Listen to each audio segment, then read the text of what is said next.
السلام علیکم دوستو، ہم آپ کے لیے لائے ہیں بہت ہی پیاری پیاری اور مزیدار کہانیاں۔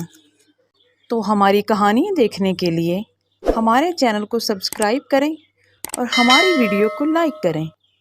تو چلو آئیں مل کر دیکھتے ہیں آج کی نئی کہانی۔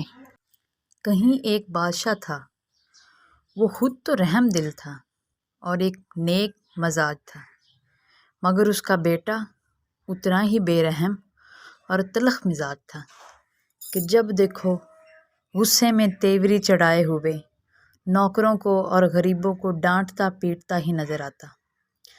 بادشاہ کو جب پتہ چلتا تو بہت اسے دکھ ہوتا۔ وہ اپنے بیٹے کو بہت سمجھاتا اور ڈانٹتا، مگر بیٹے پر ذرا اثر نہ ہوتا۔ بادشاہ اپنے بیٹے کی حرکتوں سے بہت پریشان تھا اور وہ اسے سبق سکھانے کی ترکیبیں سوچنے لگا۔ اللہ کا کرنا ایسا ہوا کہ تھوڑے عرصے بعد شہزادے کے ہاں لڑکا پیدا ہوا۔ اتفاق دیکھیے، اس کے خدمت گار یعنی نوکر کے گھر بھی عین اسی وقت لڑکا پیدا ہوا۔ بادشاہ بہت خوش ہوا۔ بادشاہ نے ان دونوں بچوں کو محل میں جا کر پلنگ پر لٹا دیا اور شہزادے کو بلا کر کہا، تم ان میں سے اپنا لڑکا پہچان لو۔ شہزادے نے دونوں لڑکوں کو ایک ساتھ دیکھ کر جواب دیے، میں تو نہیں پہچان سکتا۔ باپ نے کہا، کیا غریب اور بادشاہ میں کوئی فرق نہیں؟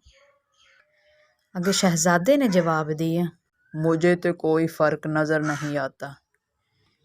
پھر باپ نے کہا، بے شک کوئی فرق نظر نہیں آتا، جب تم کیوں فرق کرتے ہو جب خدا نے کوئی فرق نہیں رکھا۔ یہ سن کر شہزادہ شرمندہ ہو گیا۔